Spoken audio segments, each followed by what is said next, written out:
नगे च सुरेंद्रे च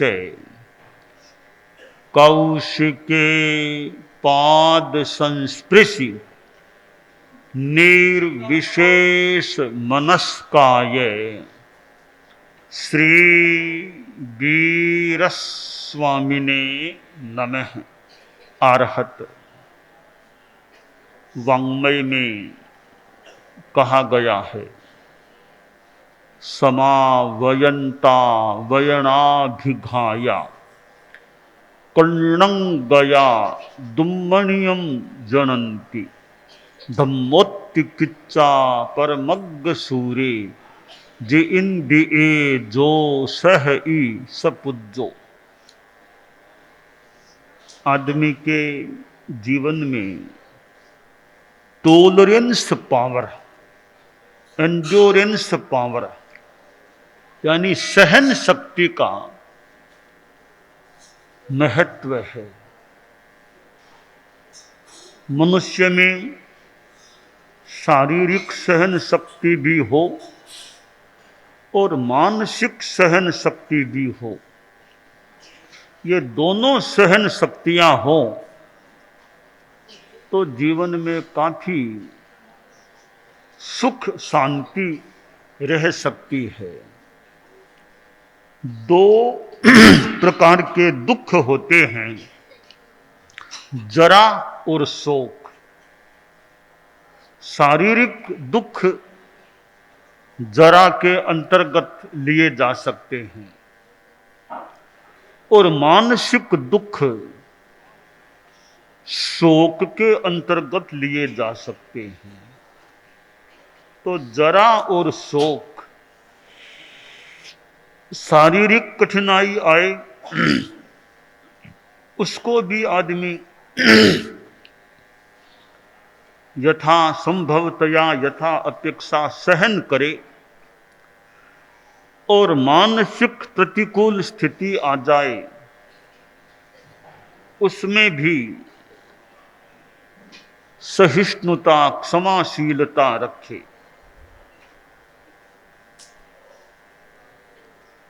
शारीरिक सहिष्णुता में थोड़ी कठिनाई आ जाए कि ठंड लग रही है या थोड़ी गर्मी लग रही है, थोड़ा सा कहीं दर्द है शरीर में,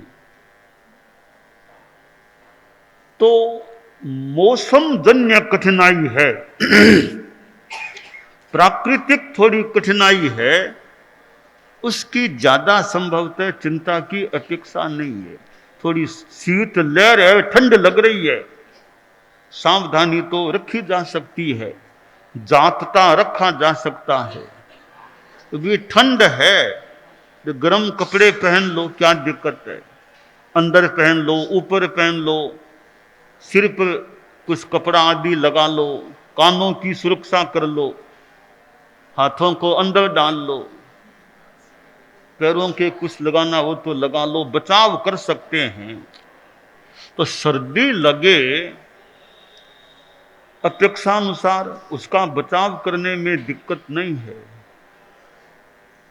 फिर भी मान लो बिहार करना, थोड़ी ठंड लग रही है, वो कोई इतनी चिंता की बात नहीं, वो बाह्य कठिनाई है, शरीर के भीतर में कठिनाई नहीं होनी चाहिए। हालांकि होने को भीतर में भी होती है, हो सकती है। भीतर में कैसे कि शरीर में कोई बीमारी नहीं होनी चाहिए। तो वो यंत्र खराब हो गया, किडनी में कठिनाई हो गई, हार्ट में कठिनाई, लिवर में कठिनाई, ऐसे कठिनाइयां हो गई, मलद्वार में कठिनाई हो जाए, तो ये कठिनाइयां हैं, वो तो एक शरीर की बीमारी के रूप में है। इन पर तो फिर भी विशेष ध्यान देना भी, बीमारी कोई न रहे, पर चले 12, 13, 14, 15, 16 किलोमीटर चले, थोड़ी थकान आ गई, कोई खास बात, जाके आराम कर लो, करना हो तो खास बात नहीं है। तकलीफ हो बीमारी के रूप में, उसका निवारण करने की अधिक अपेक्षा हो सकती है। मामूली थकान आ गई तो आ गई, कभी बहुत 15-16 किलोमीटर आज चले हैं, अब थोड़ी पैरों में थकान आ गई, अवसर हो तो थोड़ा लेट जाओ, थोड़ा आराम कर लो, अब ज्यादा घूमो फिरो मत, आराम हो जाए। कुछ घंटों के बाद अब ठीक है, अब थकान नहीं है। ये सर्दी से थोड़ी ठंड लगने लग गई, थोड़ी गर्मी है, पसीना आ रहा है, गर्म लग रहा, गर्मी लग रही है, थोड़ा उपाय करना हो तो देख लो, वरना शांति से बैठे रहो, हो जितना काम कर लो, कोई खास बात नहीं। ये बाह्य कठिनाइयां हो, सर्दी गर्मी, थोड़ी चलने से थकान, यह कोई इतनी खास बात नहीं है। शरीर में बीमारी नहीं होनी चाहिए, अवयव शरीर के सब स्वस्थ रहें, यह ध्यातव्य है। तो शारीरिक कुछ कठिनाई सर्दी गर्मी संबंधी हो तो उसको भी सहन कर सके। सहन करने में मनोबल का बड़ा महत्व है। आदमी में उत्साह है, मनोबल है, साहस है, इतनी परवाह नहीं करता आदमी। ठंड है तो चलो यहां से बिहार करो, तो थोड़ी ठंड लगी, कुछ देर बाद धूप आ गई, बस ठीक है, अब कोई ठंड भी ज्यादा नहीं है। तो मनोबल वीक हो जाए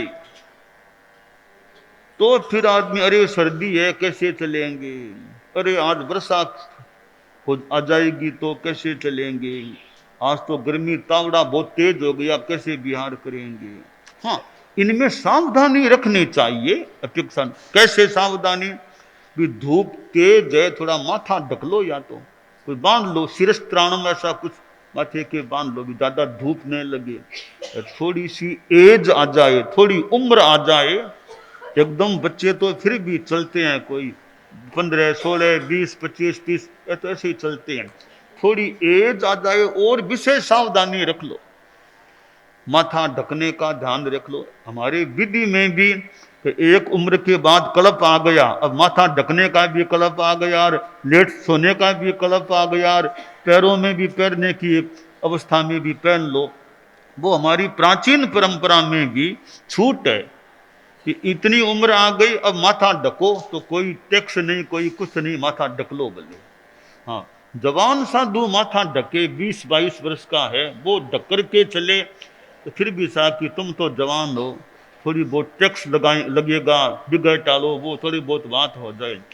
अब मान लो कि 70 आ गए हैं, माथा ढको, कोई टैक्स नहीं हैगी, आराम से माथा ढको। 60 भी आ गए हैं, आराम से माथा ढक लो।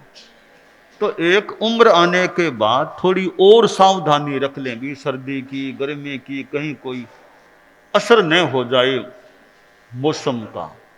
तो सावधानी तो रखने में दिक्कत नहीं है, परंतु मनोबल साथ में बना रहे और कार्य छूटे नहीं। सामान्य काम करना उसको करो, सर्दी गर्मी थोड़ी चलती है, फिर भी ज्यादा तकलीफ है तो काम मत करो, आराम कर लो।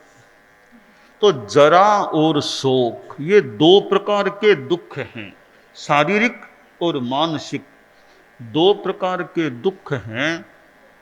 शास्त्र में तो कहा गया, खुहम पिवासम दुस्सज्जम शी उन्नम अरई भयम अहियासे अब्बहियो देहे दुखम महाफलम। ये क्षुधा भूख लग गई, यह कोई शरीर की यों तो बीमारी है नहीं, एक सहज है, भूख लगती है, प्यास लग जाती है। कभी साधु को सोने का स्थान थोड़ा उबड़ खाबड़ सा, बैठने का उबड़ खाबड़ स्थान मिल गया, सर्दी है गर्मी है, ऐसी स्थितियों को अरती है, भय है, इनको साधु सहन करे, समता भाव सहिष्णुता से, मनोबल से सहन कर ले।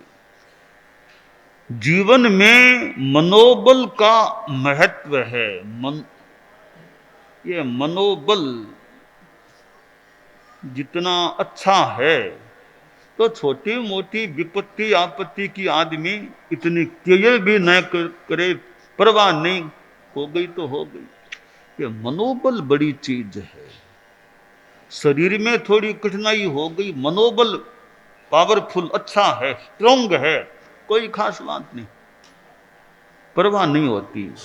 मनोबल कमजोर हो गया, फिर पग पग पर कठिनाई, पए पए विषयंतो संकप्पस्य बसंदो।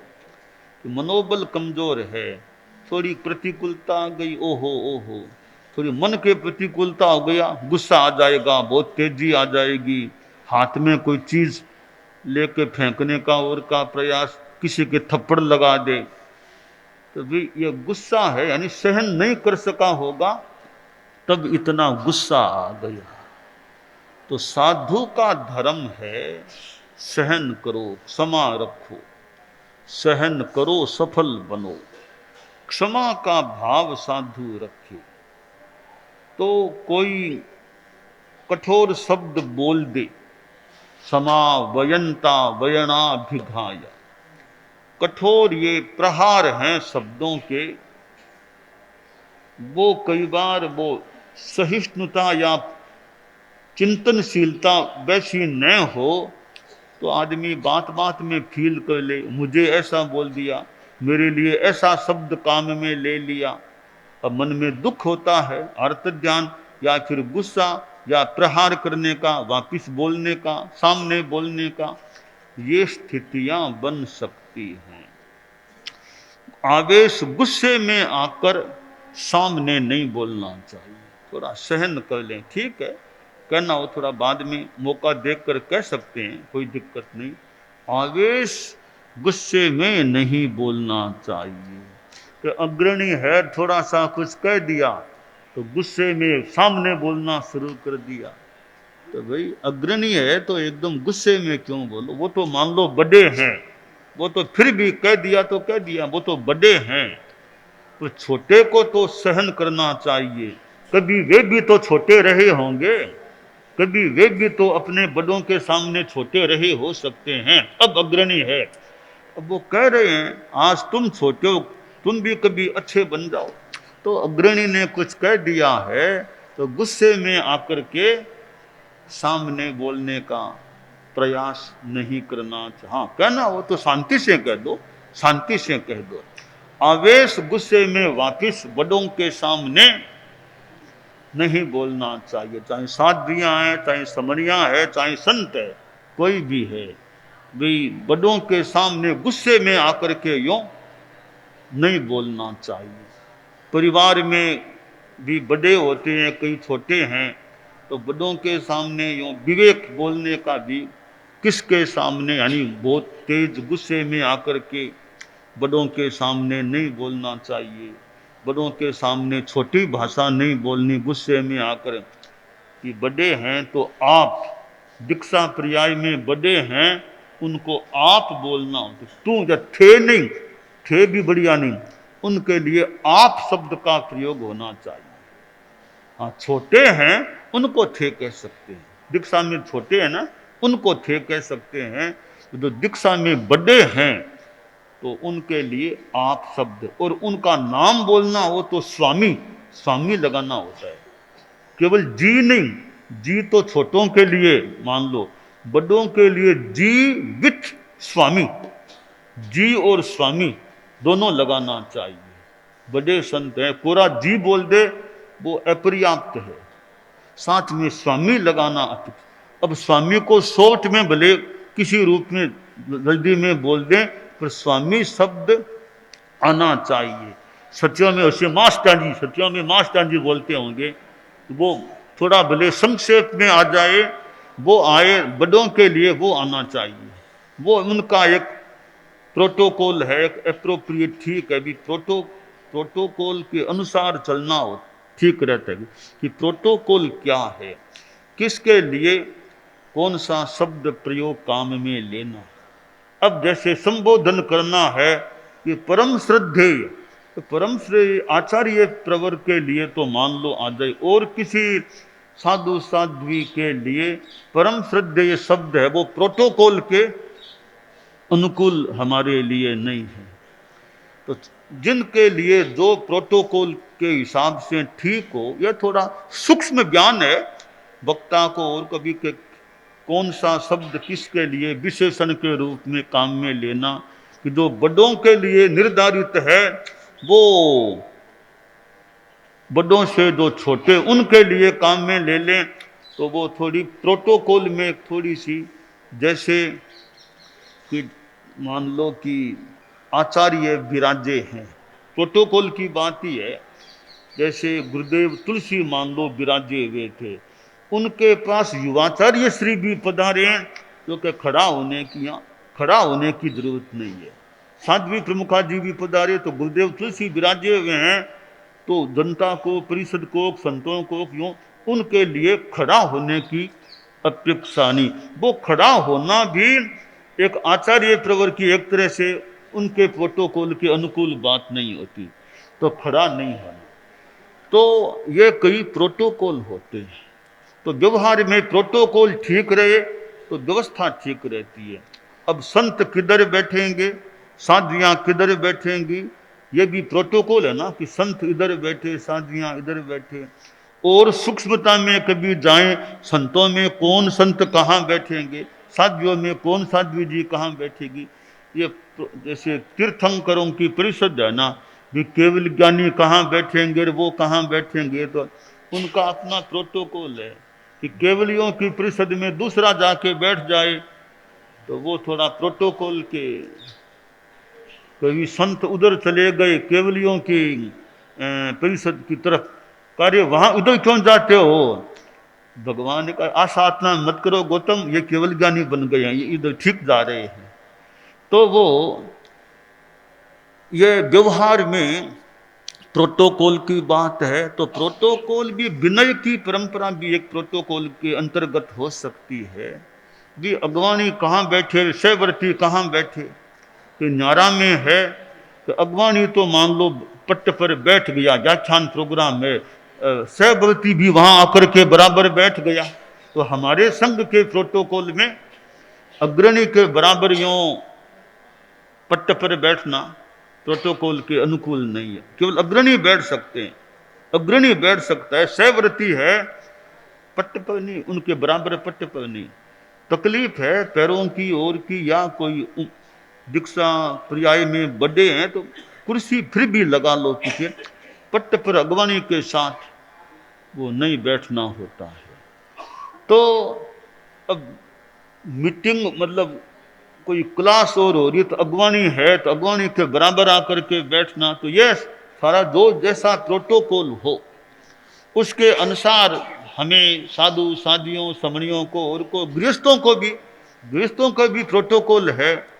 अब जैसे उदाहरण के लिए भी बंदे बंदे किसके लिए बोलना, हर किसी साधु के लिए ऐसे बोले बंदे मुनिवरम बंदे सतीवरम, हर किसी के लिए यूं बोल दे तो वो थोड़ा प्रोटोकॉल के अनुकूल नहीं है।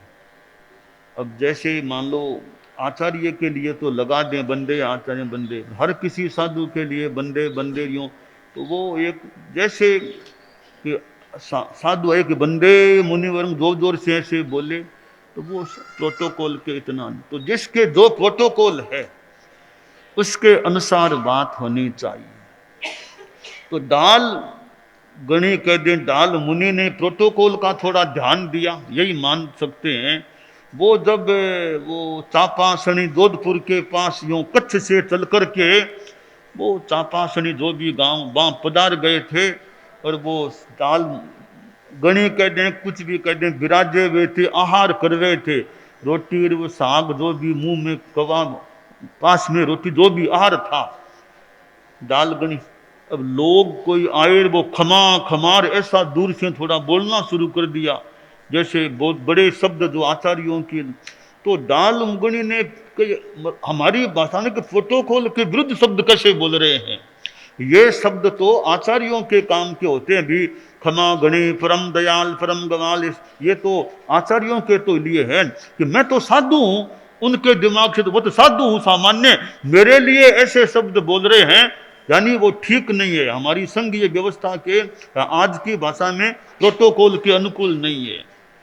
डाल मुकाई कौन आए ऐसे ऐसे कैसे बोल रहे हैं भी, लगते तो मैं जोधपुर के भंडारी परिवार के लोग हैं, बड़े ये तो बड़े समझदार लोग हैं, ये ऐसे कैसे भूल कर रहे हैं कि मेरे लिए ऐसे बड़े बड़े ये विशेषण लगा रहे हैं, ये तो ठीक नहीं है।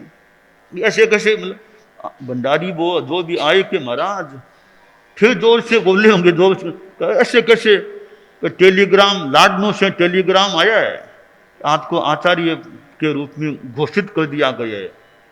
कहा भाई ये टेलीग्राम को अभी थोड़ा गुप्त, अभी ऐसा, हम तो आपको वैसा कर लेंगे, गुप्त करना जो करना नहीं, हम तो जो भी बात नहीं बोलेंगे। तो टेलीग्राम देश भर में फैल गया, उसको कौन रोकेगा? अब तो हमें और माने, हमें तो बख्शिश दो आप, हम बधाई, हम तो खुशखबरी लेकर आए हैं, हमें तो बधाई दो, जोधपुर को कुछ आप बख्शिश में दो। यानी वो डालगणी का वो प्रोटोकॉल भी, आचार्यों के लिए जो शब्द हो वो मेरे लिए कैसे काम में लिए जा रहे, ये प्रोटोकॉल है। तो हमारे साधु संस्था में भी प्रोटोकॉल की कई बातें होती है कि वो मतलब सामान्य हमारे अनुशासन संहिता वगैरह वगैरह, इधर श्रावक संदेशिका में श्रावकों के लिए है मरिया, इनमें से कई बातें जो भी मिले भी, यह हमारी प्रोटोकॉल की व्यवस्था है। तो कभी भूल गए तो भूल गए, थोड़ा याद भी, ये हमारा प्रोटोकॉल है, उसके अनुसार हमें चलना। अब ये प्रोटोकॉल ही तो है कि आचार्य से भी बड़े संत आ गए तो आचार्य भी बैठकर वंदना करे, यह भी प्रोटोकॉल है कि बड़े संतों का प्रोटोकॉल है कि आचार्य से रत्नाधिक संत तो चतुर्मास बाहर करके अब पहली बार अब पधारे हैं चतुर्मास के बाद, तो भी आचार्य श्री के लिए भी भाई पैर आदि ठीक हैं, नीचे बैठने में असुविधा नहीं है, तो नीचे बैठकर बड़े संतों को वंदना करना, कमत कामना करना, तिखुत्तों का पाठ जो भी बोल विधि से करना। बड़े संतों के लिए अपेक्षित नहीं कि वे तिखुत्तो बोले आचार्य के लिए, वो तो बड़े हैं, तिखुत्तो बोले तो आचार्य श्री बोले, नहीं कि बड़े संतों को तिखुत्तो बोलने की जरूरत है, वो रत्नाधिक हैं। ये प्रोटोकॉल हो गया। अभी रत्नाधिक हैं, उनको अपेक्षा नहीं तिखुत्तो बोलने की आचार्य प्रवर के लिए, पर आचार्य प्रवर उनके लिए तिखुत्तो बोलकर उनको बंधन करे। तो कितना बड़ा प्रोटोकॉल है कि आचार्य भी प्रोटोकॉल का ध्यान रखें। भी बड़े संत हैं तो नीचे विराजो, नीचे बैठ करके उनको सम्मान दो, वंदना करो। हाँ, वंदना और हो गई, फिर उनका काम है समर्पण करना, वो करना, वो उनका काम है। अब उनकी बात हो गई। जहां रखो वहां रख रहने का भाव है। बोलते हो ना धर्मेश जी, क्या बोलते हो? नहीं, मैं हाजिर हूं, जहां रखे। अब ये प्रोटोकॉल है कि आचार्य छोटे भी हों, दीक्षा में छोटे भी हैं, संत रत्नाधिक हैं, तो भी यह पाठ बोलना, आप जहां, यानी मैं हाजिर हूं, संत हाजिर है, पोथी पाना हाजिर है, आप जहां रखें वहां रहने का भाव है। ये विधि व्यवस्था है, इतना समर्पण करो। वो किए बिना मुंह में पानी भी, चारों आहार का, किसी भी आहार का उपयोग नहीं करना जब तक ये पाठ नहीं बोल दिया जाए। तो यह हमारे संघ की जो व्यवस्था है कितनी बढ़िया है, कितना समर्पण का भाव है। कभी जहां रखे वहां रहने का भाव है। आते ही पानी मुंह में लेने से पहले यह बोलना है कि जहां, पूरा पाठ, जहां रखे वहां रहने का भाव है। कितना समर्पण है, यानी हमारे प्रोटोकॉल की बातें हैं। तो अब बिहार चतुर्मास का निर्णय करना है तो वो आचार्य भले दीक्षा में बहुत छोटे हैं, गुरुदेव तुलसी कितने छोटे थे, 22 साल के करीब उम्र के थे, पर आचार्य पद पर आ गए तो मानो उनका अधिकार है चौमासा किसका कहाँ कराना, बिहार किधर कराना। भले बड़े बड़े संत हैं तो चौमासा किसका कहाँ कराना ये आचार्य श्री तुलसी का मानो एक अधिकार हो गया। ये प्रोटोकॉल अभी इनका अधिकार है किसका कहाँ चतुर्मास कराएं। तो यह सहिष्णुता है। तो वो हमारे धर्म संघ में ये जो विनय की, समर्पण की, आचार्य भी विनय करें, कितनी बड़ी बात है। ऐसा नहीं केवल संत ही करें, आचार्य भी अपने बड़े संतों का वंदना करके विनय करे, सम्मान करे। यह हमारी जो व्यवस्था है। और आचार्य मान लो उलाहना भी दे दें तो उलाहना भी दे सकते हैं कि आचार्य प्राचीन काल में तो उलाहने की बात बहुत डालगणी जैसे परम पूज्य आचार्य श्री गुरुदेव तुलसी कालूगणी जैसे तो वो कई बार कड़ी उठा उलाहना भी बहुत अच्छा यहाँ दे देते, तो कि आचार्य हैं, उलाहना भी दे दे तो दे दे। उलाहने को सहन करे वो बड़ी बात है, वो बहुत अच्छी बात है, बड़ी बात है। उलाहना देने वालों ने दे दिया तो सामने वाला आदमी विनय से सहन करता है, वो कितनी अच्छी बात है, बड़ी बात भी है कि कड़ी डांट है, कड़ा उलाहन है, तो भी एकदम विनय भाव से सहन कर ले, वो बड़प्पन है, वो अच्छी बात है, विनयशीलता है। विनयशीलता है तो उसका अपना भला भी होने की अच्छी संभावना है। विनयशील है, उचित रूप में विनयशील है, सहिष्णु है, मान के चले उसका भला भी होने का रास्ता है कि भला है, उसको लाभ है उसका। सामने बोल गया, तत्काल सामने गुस्से में आके बोल गया तो बात खत्म। आचार्य मान लो उड़मा दे दिया, तत्काल सामने हो गुस्से में आकर बोलना शुरू कर दिया, मैंने गलती थोड़ी की, उन्होंने भी तो गलती की, वैसे बोलना शुरू कर दे, वो तो रस गया, गतरस कर दिया काम को। गिर गिर गुरुणाम परुषाक्षरा भी तिरस्कृता या प्रताडिता यान्ति नरा महत्वम अलब्ध शानोत्कसना नृपाणाम न जातु मौलौ मनयो वसंती। कि कहा गया गुरुजन हैं, उनकी कठोर अक्षरों वाली, कठोर शब्दों अक्षरों वाली डांट है, प्रताड़ना है, उससे जो प्रताड़ित तिरस्कृत होते हैं, सहन कर लेते हैं, वो महत्व को प्राप्त होते हैं।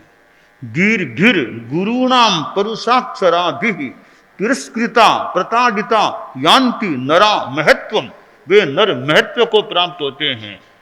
कि जैसे राजा है, राजा के मुकुट में मणि हो, कौन से मणि मुकुट में फिट होंगे? जो शान पर खरे नहीं उतरेंगे उनको वो स्थान नहीं मिलेगा, शान पर खरे उतरेंगे उनको राजा के मुकुट में फिट होने का अवसर मिल सकता है।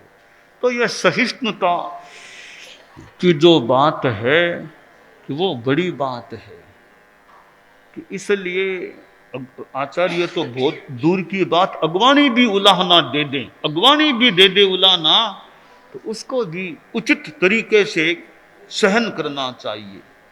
हाँ, बात का स्पष्टीकरण किया जा सकता है, पर आवेश गुस्से में आकर हमें सामने कभी यूं बोलने का प्रयास नहीं करना चाहिए। अब यह लगे कि भी अगवानी जो कह रहे हैं वो बात ठीक नहीं, यानी इनकी जानकारी में पूरी बात है ही नहीं, ऐसे ही मुझे ओलमा दे दिया, बात सही नहीं है, उनकी पूरी जानकारी बिना ही बोल दिया, ठीक है, ये उनकी कमी मान ले, पूरी जानकारी, परंतु सहवर्ती का धर्म है तो भी वो शांति रखे। उन्होंने बिना जानकारी भी कह दिया है तो भी शांति रखे, आवेश गुस्से में नहीं आए। अब मन में आए भी बात तो इनकी सही नहीं है, मैं स्वीकार करूं तो मुझे दोष लगेगा, अब क्या करें? उसका एक मार्ग तरीका है कि मान लो अगवानी है, गलती ये कह रही है, वो गलती वास्तव में है ही नहीं, उनको जानकारी, इन तब वो डांटने या उड़मा देने लग गए। अब वो सोचता है भी मैं अब स्वीकार कर लूंगा तो मुझे दोष लग जाएगा, मैंने, तो उसका एक उपाय है, हाथ जोड़ लो और बैठे रहो, बस हाथ जोड़ लो, बस बोलो मत कुछ, हाथ जोड़ लो, माथा झुका लो, हाथ जोड़ लो, बन्ना कर लो बस। अब सही बोल रहे हैं गलत बोल रहे वो जाने, तुमने न तो सही को स्वीकारोक्ति में कहा न निषेध किया, तुम अपने हाथ जोड़े बैठे हो, मथा झुका रहे हो, तो तुम्हें कोई दोष क्यों लगेगा? हाँ, बाद में स्पष्टीकरण कर दो कि यह बात ऐसे है, फिर वो देखें भी कि मैंने कहा वो ठीक कहा या नहीं कहा, तो अपने को वो दोष भी न लगे, गुस्से का दोष भी न लगे, यथार्थ को समर्थन देने का भी काम न हो और गुस्से का दोष भी, उसका बीच का रास्ता भी, हाथ जोड़ लो और माथा थोड़ा झुकाते रहो, बन्ना कर लो, तो सामने नहीं बोलना। मान लो स्वीकार भी करने में यह दिक्कत है कि यथार्थ को स्वीकार में कैसे करूं, वो दोष कहीं न लग जाए, तो बस अपने शांति से हाथ जोड़े बैठे रहो, सामने गुस्से में मत बोलो। यह हमारी सहिष्णुता की जो बात है। 10वें आलियम का 9वां अध्ययन भी जो है विनय समाहि का, उत्तरजयनानी का पहला अध्ययन है, वो भी विनय के बारे में है। तो यह विनय है, विनय तो आचार्य में भी होना चाहिए, केवल संतों में ही नहीं, शिष्यों में ही नहीं, आचार्य में भी विनय, पूरा अच्छा विनय होना चाहिए। ऐसा नहीं कि बड़ों को जरूरत नहीं है विनय की, बड़ों को भी जरूरत है विनय की। बड़े हैं तो वो विनय रखेंगे तो उनका बड़प्पन अच्छा रहेगा। तो मेरा तो कहना है बड़े पद पर हों, आचार्य तक हैं, आचार्य में भी अपने प्रोटोकॉल के अनुरूप उचित विनय का भाव उनमें भी रहना चाहिए। उनमें विनय नहीं है तो दूसरों को सीखने को कैसे मिलेगा कि विनय कैसे?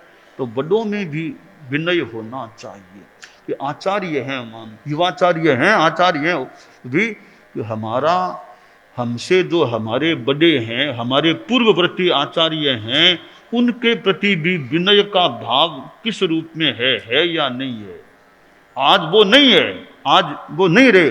कभी तो आचार्य वो हमारे धर्म संघ में थे ना, आज वो बोले काल धर्म को, तो उनके प्रति भी वर्तमान आचार्य का किस प्रकार का भाव है? अयुक्त अनुचित, कहीं उचित रूप में उनके प्रति वो सम्मान का भाव अभिव्यक्त होता है या नहीं? तो पूर्व आचार्यों के प्रति भी वर्तमान आचार्य में, और बड़े संत हैं उनके प्रति भी एक विनयपूर्ण व्यवहार। हाँ, बाकी आचार्य का अपना अधिकार है, कड़ाई करो, अनुशासन करो, वो उनका अधिकार है।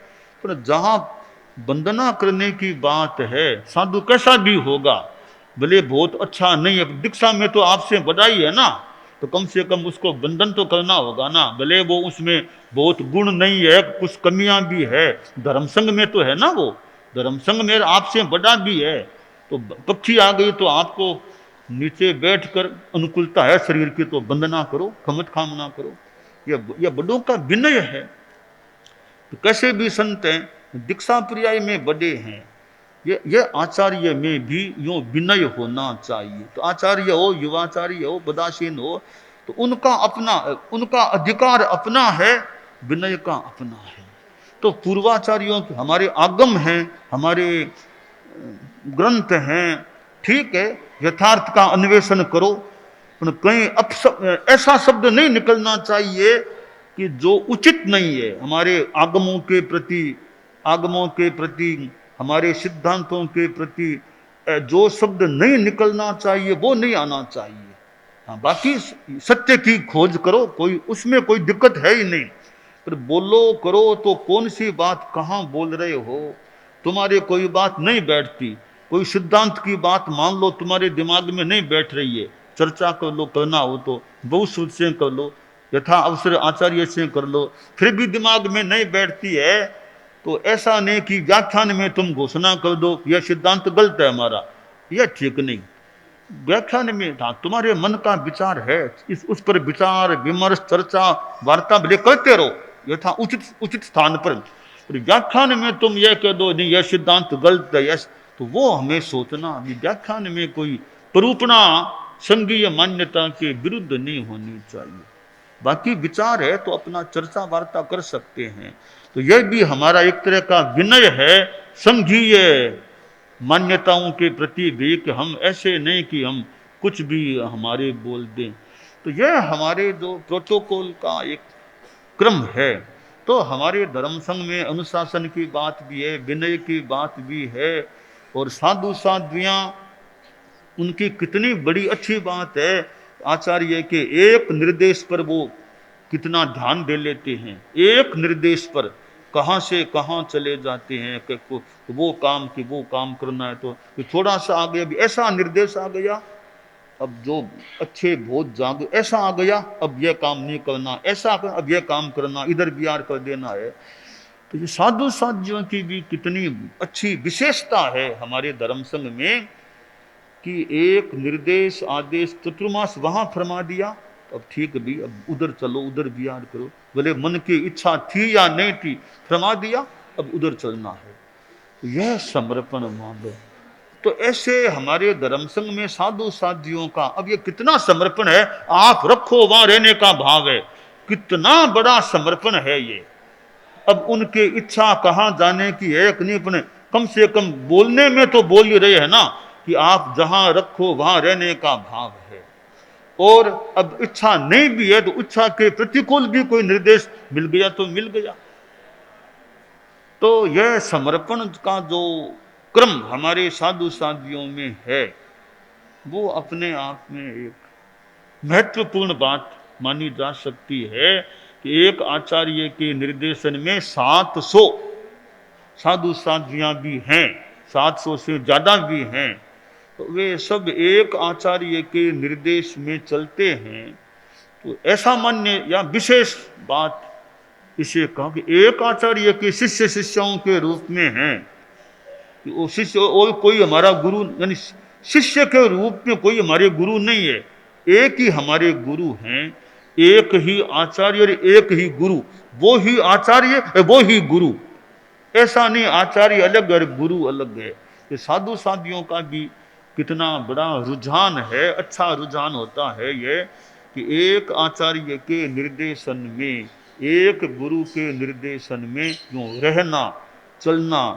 अब जहां चौमासा कह दे उस पर ध्यान देना, ये बहुत ही अच्छी हमारे धर्म संघ की जो रीत है उसमें साधु साधियों का भी कितना एक आनुकूल्य है, उस रीत के अनुसार जो चलते हैं।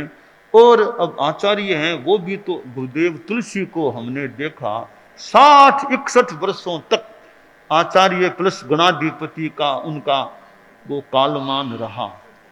अब वे भी तो देखे ना कितना वो निर्देश देने वाले, चौमासा फरमाने वाले, वो खुद भी तो कितना ध्यान किसको कहाँ देना साधु को उनके हाथ की बात है। वो निर्णय वो खुद भी तो कितना सोचते होंगे भी किस साधु को कहाँ देना चाहिए, किसको कहाँ रखना चाहिए, किसका चौमासा कहाँ करना चाहिए। वो खुद भी कितना श्रम करते होंगे कि भी साधु साध्वियां जब इतना पालन करते हैं तो हम भी तो ध्यान दें, उनको अनावश्यक असाता न हो जाए, उनको अनावश्यक तकलीफ परिश्रम नहीं पड़े, तो कैसे उनको यथासंभव उनकी सहायता रह सके, उनकी चिकित्सा उनका स्वास्थ्य वो सब ठीक रह सके। किस साधु को कहाँ देना, जो तो अंतिम अधिकार तो गुरु का है कि इसकी चित्त समाधि कहाँ रह सकती है। समर्पण कि आप जहां भेजो वहां भेज दो, कहीं रख दो मुझे। अब जहां रख दे गुरुकुलवास में रहने वाला जमा हुआ साधु और उसको नारा में कहीं रख दिया, भेज दिया, कह दिया, वहां चले जाते हैं। कितनी अच्छी बात है ये समर्पण की कि जहां कोई जमा हुआ साधु अपनी जगह जमा हुआ है और कह दिया अभी अभी इस सिंगारे में रहो, वहां रह जाते हैं। कितनी अच्छी बात है, कितनी बड़ी बात है। वापिस बात ही नहीं कि मुझे वापिस बुलाओ, ये बात भी नहीं है। तो ये हमारे धर्म संघ की अच्छी चीजें हैं। तो हमें ऐसा धर्म संघ ये प्राप्त है। और हमारे साधु साधियां जो हैं उनमें जो एक विनय की परंपरा जो है वो हमारी विनय की परंपरा पुष्ट रहे, अच्छी रहे। और धर्म संघ के लिए हमारी आत्मा तो है ही है, धर्म संघ के लिए जो सेवा का काम हो, अच्छी बात, हमारे द्वारा कोई सेवा हो सके कि भी किसी साधु को वहां भेजने की जरूरत है कि किसको भेजा, मुझे भेजो, मैं तैयार हूं जाने के लिए, मुझे भेजिए आप। चला के मैं तैयार हूं कि तुम्हें भेज दें, कहा मुझे भेजिए, कि तुम्हें वहां भेज दें क्या, कि क्या का उपयोग आप मत कीजिए, क्या का उपयोग मत कीजिए, आप तो फरमा दो कि वहां जाओ, जाना है। तो कितनी बड़ी बात है, क्या शब्द का उपयोग आप क्यों करते हमारे लिए, कि भेज दूं क्या, क्या हटाओ, भेजूं जाओ बस। ये हालांकि सब में तो ऐसा होना मुश्किल है, इतना सब में होना तो मुश्किल है। कोई कोई में ऐसा भी कि हमें क्या नहीं, जरूरत नहीं हमारे लिए, आप फरमा दो, जहां जरूरत हो आप फरमा दो, हम जाने को तैयार हैं। तो ये विनय की बात। और हालांकि सब में एक समान होना तो मुश्किल है, सब में हर समय एक समान रूप तो कहना मुश्किल है। उनकी अपनी स्थितियां हो सकती है, कि उनकी अपनी व्यवस्थाएं, स्थितियां, अनुकूलता, प्रतिकूलता वो भी होती है। तो गुरुदेव तुलसी को तो हमने बरसों बरसों तक उन्होंने यह काम किया था, बरसों बरसों तक पश्चिम रात्रि में और में वो संतों से बात करके हम जैसों को कहाँ किसको नियोजित करना, कैसे करना, तो वो कोई बड़ी सेवा की बात है। वो भी जैसे ये किस साधु को किस सिंगाड़े में देना, उसको जमाना, थोड़ा उसका मन तैयार कर देना, कितनी बड़ी कला भी चाहिए रे, सेवा भी है, ये भी कला चाहिए कि किसको कैसे समझा के उसको फिट कर देना, वहां वो भी राजी राजी होके चला जाएगी, ठीक है ठीक है यूं। तो ऐसे आचार्य श्री तुलसी वो हम जैसे कितनों को वो कहाँ किसको रखना और किसके साथ किसको दे देना और करना, तो बड़ा एक सेवा का कार्य, चित्त समाधि को भी ध्यान में रखते हुए एक नियोजन ठीक कर देना।